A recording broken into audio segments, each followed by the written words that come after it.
बिस्मिल्लाहिर्रहमानिर्रहीम अस्सलाम वालेकुम वरहमतुल्लाहि वबरकातुहू। May peace mercy and blessing of अल्लाह सुब्हानहू व तआला be upon all of you my dear friends and viewers.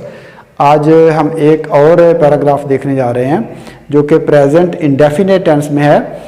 इसको हम उर्दू से इंग्लिश में ट्रांसलेट करेंगे। इस पैराग्राफ की ख़ास बात यह है कि इसमें हम कुछ नाउन्स को वर्ब के तौर पे इस्तेमाल करेंगे और फिर उनका मफहूम देखेंगे कि कैसे तब्दील होता है और इनको कहाँ पे इस्तेमाल करना है वो भी हम आज सीखेंगे। तो कुछ बातें इशारे कनाए में होती हैं, उनको भी हम इस्तेमाल करने का तरीका इस पैराग्राफ में सीखते हैं। तो देखते हैं पैराग्राफ, एक छोटा सा पैराग्राफ है। जम्मे गफ़ीर थकने का नाम नहीं लेता, नाम ही नहीं लेता या नाम नहीं लेता। सब लोग हमातन देखने में मशगूल हैं। देखिए हमातन देखने में मशगूल हैं, ये भी आपके लिए कुछ नए लफ्ज़ महसूस होंगे। चारों बड़े लोग बातें करने और लिखने में मशगूल हैं। हजूम में से किसी की समझ में नहीं आता कि आखिर ये क्या करना चाहते हैं। आखिरकार ड्राइवर उठता है और चल पड़ता है, लेकिन उसे फिर बुला लिया जाता है और एक नई कॉन्फ्रेंस शुरू हो जाती है। बिलाखिर सब कुछ ख़त्म हो जाता है। हजूम अब छटने लगा है। अब छटने लगा है के लिए भी आपको पता चलेगा कि कौन सा वर्ड यूज़ होता है। लेकिन वो बादले नाखास्ता जा रहा है। बादले नाखास्ता, हम इसमें लफ्ज़ों के जो मानी हैं वो ऐसे अल्फाज हम इसमें इस्तेमाल करेंगे जो आम तौर पर हम कम इस्तेमाल करते हैं और आपके लिए वो बहुत सारे अल्फाज नए भी होंगे और इससे आपकी वोकैबुलरी में भी इजाफा होगा और आपको ट्रांसलेशन की जो टेक्निक है, जो गहराई है, उसकी भी समझ।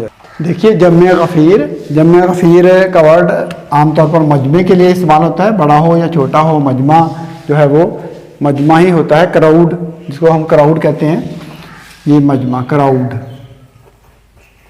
तो थकने का नाम ही नहीं लेता। तो हम इसके वर्ड्स के पीछे नहीं जाएंगे कि थकने का नाम ही नहीं लेता, ये इसके लिए कौन से हम अल्फाज तलाश करें। सिंपली एक हम लेस वाला वर्ड यूज़ कर लेंगे, ठीक है, जिसमें हम लेस यूज़ करते हैं। तो क्या हो जाएगा, टायरलेस होता है जो थके ना, टायरलेस। तो प्रेजेंट है तो इज़ आ जाएगा, ठीक है। द क्राउड, जम्मे गफ़ीर थकने का नाम ही नहीं लेता, मतलब है कि थकता ही नहीं है, ठीक है। द क्राउड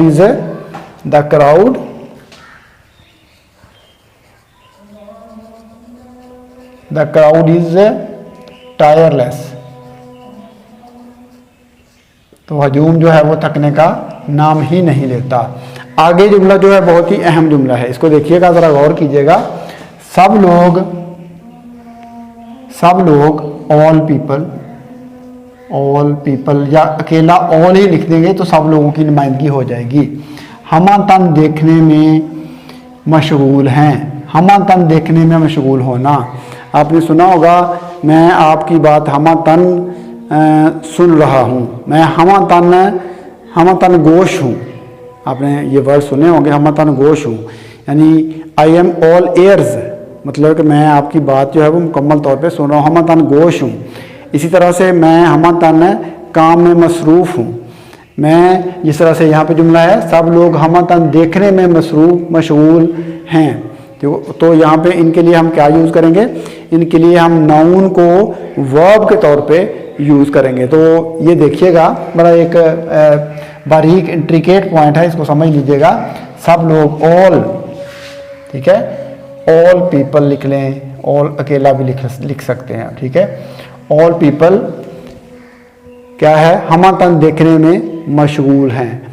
तो सब लोग हमातन देखने में मशगूल हैं। ऑल पीपल है आइज, ऑल आइज वैसे होता है, ठीक है, ऑल आइज। पीपल भी यहाँ पे लिखने की जरूरत नहीं है। अब देखिए कितना सिंपल और छोटा सेंटेंस बनता है, ऑल आइज, ठीक है, ऑल आइज, सब हमातन देखने में मशगूल हैं। तो कितना छोटा सा बना, ऑल आइज, सब हमातन देखने में। आई एम ऑल एयर्स, मैं हमातन गोश हूँ, मैं सुनने में, मतलब हमातन सुन रहा हूँ आपकी बात को, ठीक है। तो ऑल क्या हमने वर्ब के तौर पे यूज़ किया है आइज़। ऑल आइज़, सब हमतन देखने में मशगूल हैं। तो हमतन देखने में मशगूल होना, काम में मशगूल होना, हमतन सुनने में मशगूल होना, तो उसके लिए हम ऑल आइज़, ऑल एयर्स, ये सारे वर्ड्स हम यूज़ कर सकते हैं हमतन के लिए। तो ये सिंपली देखो छोटा सा बन गया है, और इधर कितना लंबा हमें सेंटेंस महसूस हो रहा है, जबकि ट्रांसलेशन में हमने बिल्कुल इसको छोटा कर लिया। तो चारों बड़े लोग बातें करने, चारों बड़े लोग, ठीक है, चारों क्या हो गया, 4, ठीक है। बड़े लोगों को क्या कहते हैं, प्रिंसिपल्स, आपने सुना होगा, प्रिंसिपल्स, प्रिंसिपल्स, ठीक है, यहाँ पे PALS, प्रिंसिपल्स। तो 4 प्रिंसिपल्स, 4 बड़े लोग, ठीक है। बातें करने क्या होता है, कन्वर्स, कन्वर्स, बात करना, बातें करना कन्वर्स होता है, टॉक भी होता है, ठीक है। आपके लिए नया वर्ड कन्वर्स आप यूज़ कर लेंगे तो आपके लिए नया वर्ड होगा, बातें करने के लिए टॉक यूज़ कर लेंगे, वो भी ठीक है। और लिखने में मशगूल हैं, राइट, लिखना तो आपको पता ही है, राइट, मशगूल हैं यानी बिज़ी हैं। तो चारों बड़े लोग बातें करने और लिखने में मशगूल हैं। ऑल यानी 4 प्रिंसिपल्स, चारों बड़े लोग, 4 principles, 4 principals are busy in, अब आपने कन्वर्स यूज़ करना है, फिर भी मैं आपको दूसरा तरीका बताता हूँ, ठीक है। मैं एक इसमें बातें करने के लिए टॉकिंग यूज़ कर रहा हूँ और राइटिंग यूज़ कर रहा हूँ। इसके अलावा मैं दूसरा तरीका भी आपको समझाता हूँ, ठीक है। All eyes, 4 principals are busy in talking and writing. चारों बड़े जो हैं वो लिखने और वो बातें करने और लिखने में मसरूफ़ हैं। इसको हम दूसरे तरीके से लिख सकते हैं, 4 प्रिंसिपल्स, यहाँ पे 4 प्रिंसिपल्स राइट, यानी इसको मैं दूसरे तरीके से लिखता हूँ, 4 प्रिंसिपल्स राइट, सॉरी पहले आ गया बातें करते, कन्वर्स एंड राइट। ये भी मफहूम पूरा है। नीचे वाला सेंटेंस जो मैंने आपको लिख के दिया है, देखें, 4 प्रिंसिपल्स कन्वर्स एंड राइट, ये भी मफहूम पूरा ऊपर वाला ही है, ठीक है। आप इस तरीके से लिख सकते हैं, 4 principals are busy in talking and writing, यानी 4 बड़े जो हैं लोग वो बातें करने और लिखने में मसरूफ़ हैं। आप ऐसे भी लिख सकते हैं, इसको प्रेजेंट इंडेफिनिट का हम यूज़ कर रहे हैं, 4 प्रिंसिपल्स कन्वर्स एंड राइट, यानी बातें करते हैं और लिखते हैं, मतलब है कि दोनों कामों में ये मसरूफ़ हैं। इसमें मसरूफ़ भी शामिल है, ठीक है, मशगूल का वर्ड भी इसमें शामिल हो जाता है। इस तरह से मैंने आपको ऊपर समझाया है। तो आगे देखिए, हजूम में से किसी को समझ नहीं आता कि आखिर ये क्या करना चाहते हैं। हजूम में से किसी को, अब देखिए, nobody in the crowd, nobody in the crowd, समझ में नहीं आता, कॉम्प्रीहेंड्स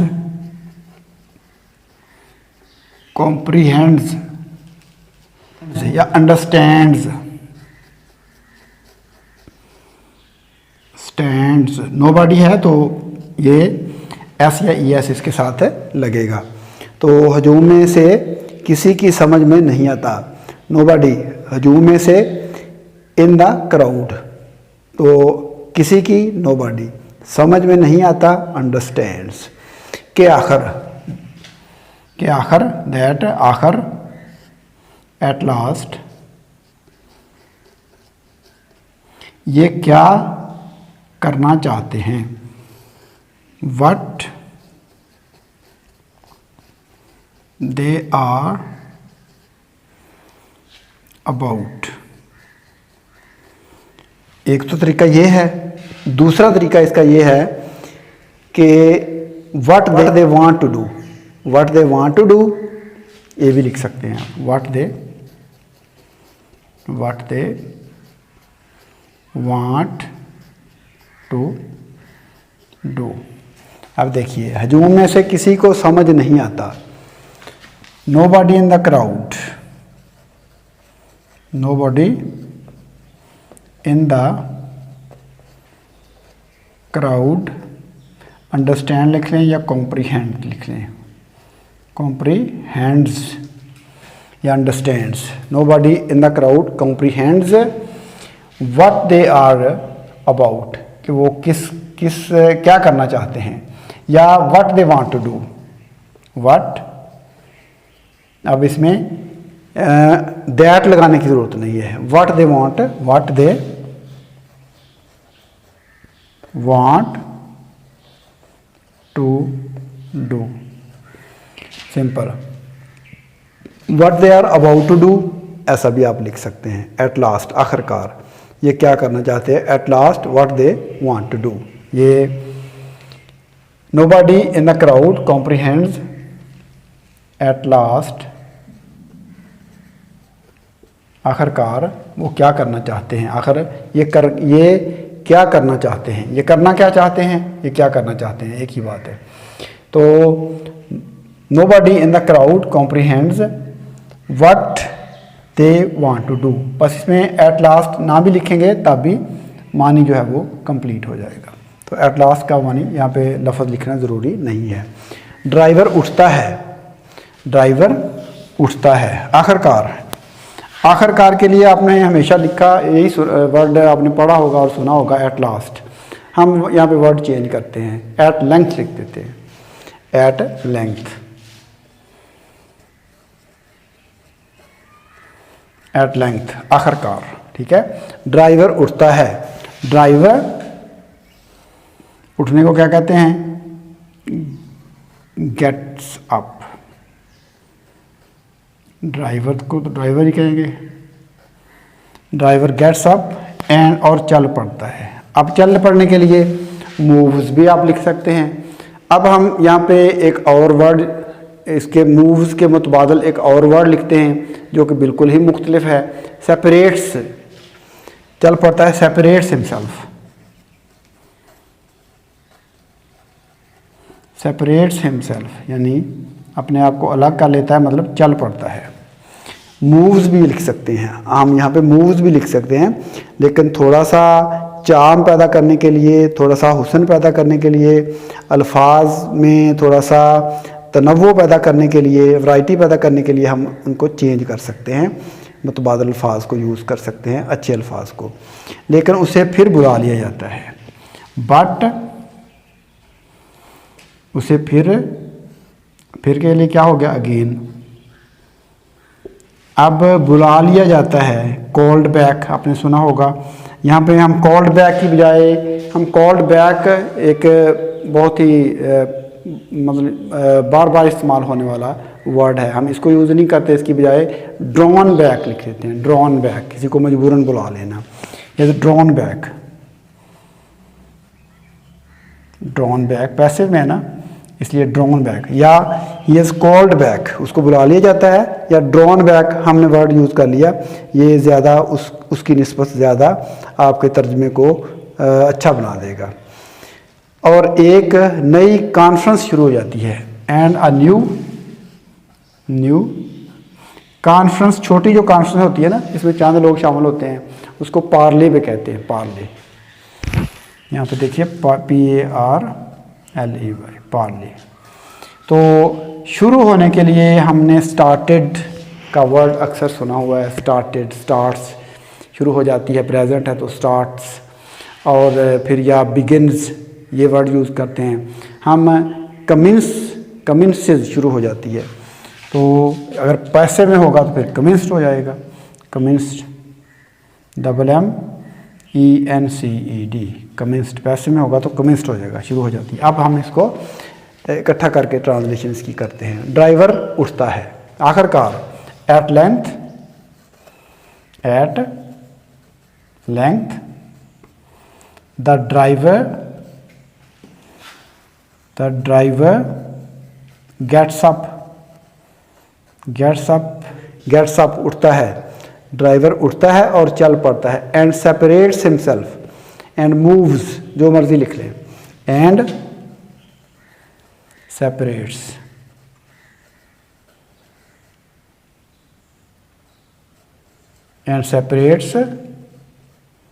ऐसे हिमसेल्फ इसके साथ लिखेंगे तो ज़्यादा बेहतर होगा। सेपरेट्स हिमसेल्फ या आप मूव्स लिख लें, सेपरेट्स हिमसेल्फ या मूव्स, चल पड़ता है। लेकिन बट लेकिन उसको दोबारा बुला लिया जाता है। बट ही इज अगेन क्या, ड्रॉन बैक, बुला लिया जाता है पैसे में। He is again drawn back, called back, उसको वापस बुला लिया जाता है। और अभी ख़त्म नहीं हुआ, और एंड एक नई, अ न्यू कॉन्फ्रेंस शुरू हो जाती है, और नई ये भी पैसे में है। And a new parley is commenced, ये हमने स्टार्टेड की बजाय, बिगेन की बजाय, बिगन थर्ड होनी थी ना, थर्ड यूज़ होनी थी बिगन, उसकी बजाय हमने कमिंस्ड यूज़ कर लिया है वर्ड। तो बिल आखिर सब कुछ ख़त्म हो जाता है। एट लास्ट क्या, बिल आखिर यहाँ पे एट लास्ट, यानी हमने देखे वर्ड मुख्तलिफ, एक ही जो वर्ड है उसके लिए हमने मुख्तलिफ जो है ट्रांसलेशन में वर्ड यूज़ किए हैं, और यही ट्रांसलेशन का हुस्न होता है। बिल आखिर एट लास्ट सब कुछ ख़त्म होता है। एवरीथिंग, सब कुछ क्या हो गया, एवरीथिंग ख़त्म हो जाता है। एंड्स प्रेजेंट इंडेफिनिट है, ठीक है। At last everything ends, eight last everything ends, आखिरकार हर सब कुछ ख़त्म हो जाता है। हजूम अब छटने लगा है, हजूम का क्राउड अब नाव छटने लगा है। इज़ LESS लेसन, ठीक है, छटने लगा है। तो लेसनिंग कम होने लगा है, मतलब लेस होने लगा है। छटने लगा है मतलब, छटने का मतलब होता है कम होना, मफहूम को समझना है आपने। लेकिन बट बादल नाखास्ता जा रहा है, तो बादल नाखास्ता को क्या कहते हैं, रिलक्टेंटली,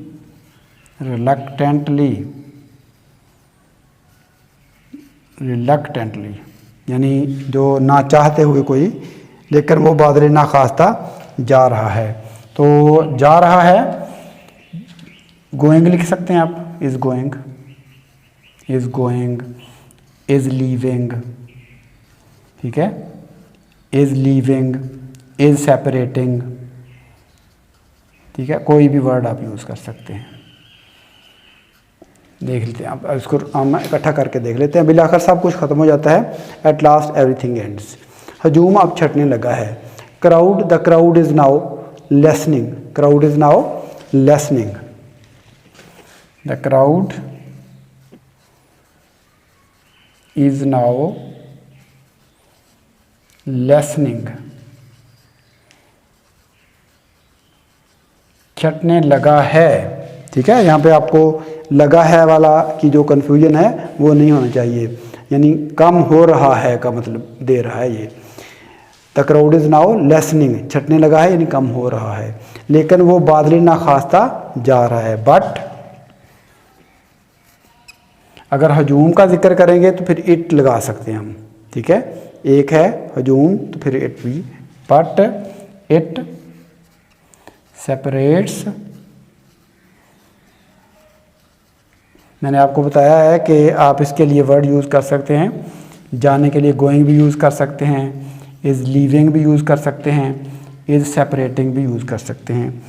तो बाद लेना खास्ता जा रहा है, but it is separating, it is leaving,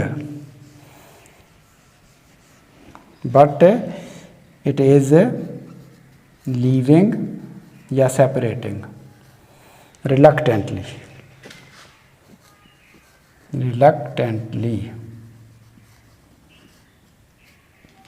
अब इसको प्रेजेंट में अगर आप करना चाहें तो इसकी ट्रांसलेशन फिर भी ठीक होगी। हमने इसको कंटिन्यूस में कर दिया, बट इज़ लीविंग रिलक्टेंटली, तो हम इसके लिए यूज़ कर सकते हैं बट इट सेपरेट्स रिलक्टेंटली, तो उसका मतलब भी मफहूम यही अदा हो जाएगा। तो इसको हम एक दफ़ा फिर देख लेते हैं ट्रांसलेशन को। इसमें हमने काफ़ी जो है वो वर्ड्स जो है उनका इस्तेमाल देखा है। तो यही ट्रांसलेशन में ये अल्फाज का खेल होता है, ठीक है। आपने अल्फाज को एडजस्ट करना होता है मुनासिब तरीके से, बस यही तरीका है। इसमें ट्रांसलेशन में परेशानी की कोई बात नहीं होती, आसान होती है और सिर्फ अल्फाज का यूज़ ही हमें आना चाहिए। तो देखिए, जम्मे गफ़ीर थकने का नाम नहीं लेता, तो द क्राउड इज़ टायरलेस, थकने का नाम ही नहीं लेता मतलब टायरलेस है। तो सब लोग हमदन देखने में मशगूल है।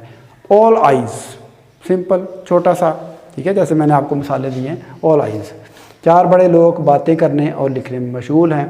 तो ऑल फोर भी लिख सकते हैं, ठीक है। फोर प्रिंसिपल्स, ठीक है, कन्वर्स एंड राइट, ऐसे भी आप लिख सकते हैं। ऑल यानी four principals are conversing and writing भी लिख सकते हैं, और टॉकिंग एंड राइटिंग भी लिख सकते हैं। जैसे आपको मुनासिब लगे आप इसको ट्रांसलेशन में एडजस्ट कर सकते हैं, आपकी ट्रांसलेशन बिल्कुल ठीक होगी। हजूम में किसी की समझ में नहीं आता कि आखिर ये करना क्या चाहते हैं। Nobody in the crowd understands comprehends, कोई भी नहीं समझ रहा कि what they are about to do, कि वो क्या करने वाले हैं, क्या करना चाहते हैं। What they want to do, वो क्या करना चाहते हैं या क्या करने वाले हैं। आखिरकार, एट लेंथ, मैंने आखिरकार के लिए वर्ड जो डिफरेंट यूज़ कर दिया है, एट लास्ट की बजाय एट लेंथ, कॉमा, ड्राइवर उठता है, ड्राइवर गेट्स अप, और चल पड़ता है, and separates himself, separates, leaves, moves, जो वर्ड आप यूज़ कर लें आपकी ट्रांसलेशन बिल्कुल ठीक होगी। लेकिन उसे फिर बुला लिया जाता है, but he is again called back, he is again drawn back. Drawn back का लिखेंगे तो इसका मतलब है कि मजबूरन उसको बुला लिया जाता है, ये ज़्यादा बेहतर है। और एक नई कॉन्फ्रेंस शुरू हो जाती है, and a new conference is started या इज़ कमिंस्ड। आप इज़ बिगन, इसमें कोई भी आप वर्ड यूज़ कर सकते हैं। तो कमिंस्ड का मैंने वर्ड यूज़ किया है ताकि आपको ज़्यादा ट्रांसलेशन में एक ज़्यादा वसअत मिले, आपको अल्फाज का ज़ख़ीरा जो है आपको ज़्यादा बढ़े, आप एक लफ्ज़ की बजाय दूसरे अल्फाज को इस्तेमाल करना सीख जाएं। पार्ले, कॉन्फ्रेंस को भी आप कॉन्फ्रेंस भी लिख सकते हैं यहाँ पे, तो उसकी बजाय हमने पार्ले लिख दिया है। कॉन्फ्रेंस ये भी कॉन्फ्रेंस ही होती है। मीटिंग भी लिख सकते हैं हम, मीटिंग शुरू हो जाती है, मीटिंग भी एक ही बात है। बिलाखिर सब कुछ ख़त्म हो जाता है। तो एट लास्ट एवरीथिंग एंड्स, जो तो सिंपल है। हजूम अब छटने लगा है, the crowd is now listening, अब हजूम जो है वो कम होने लगा है, छटने लगा है। लेकिन वो बादल ना खास्ता जा रहा है, but it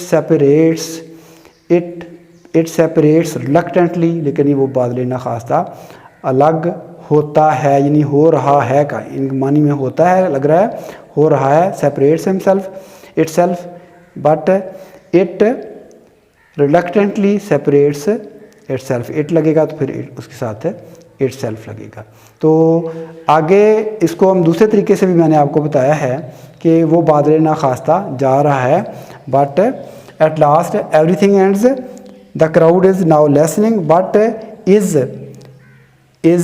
leaving, but is leaving, यानी वो बादल ना खास्ता बट इज़ लीविंग रिलक्टेंटली, पिछले के साथ मुंसलिक हो गया ना। The crowd is now listening, but यानी यहाँ पे एक क्राउड ही है इसमें, बट के बाद भी एक क्राउड ही की तरफ इशारा है, बट इज़ ये क्राउड जो है, बट इज़ लीविंग रिलक्टेंटली, लेकिन वो रिलक्टेंटली जो है वो जा रहा है, यानी छोड़ कर जा रहा है, उनको लीव कर रहा है। सेपरेटिंग भी आप लिख सकते हैं, लीविंग भी लिख सकते हैं, अगर ये नहीं लिखना तो गोइंग भी आप लिख सकते हैं। कोई भी आप इनमें से लफ्ज़ यूज़ करके ट्रांसलेशन कर सकते हैं और यही ट्रांसलेशन करने का तरीक़ेकार है। तो मुझे उम्मीद है कि आज के मेरे इस पैराग्राफ से, इस छोटे से लेक्चर से आपने ट्रांसलेशन के मतलब बहुत कुछ नया सीखा होगा और ख़ास तौर पर इसकी जो टेक्निक है, इसका जो तरीक़ेकार है, इसमें जो अल्फाज का इस्तेमाल है और उसकी वसअत जो है वो, उसके बारे में भी आपको कुछ मज़ीद नई मालूमात ज़रूर मिली होगी। तो मैं फ़िल वक्त आपसे इजाज़त चाहता हूँ। अल्लाह हाफ़िज़। अस्सलामु अलैकुम व रहमतुल्लाहि व बरकातुहू।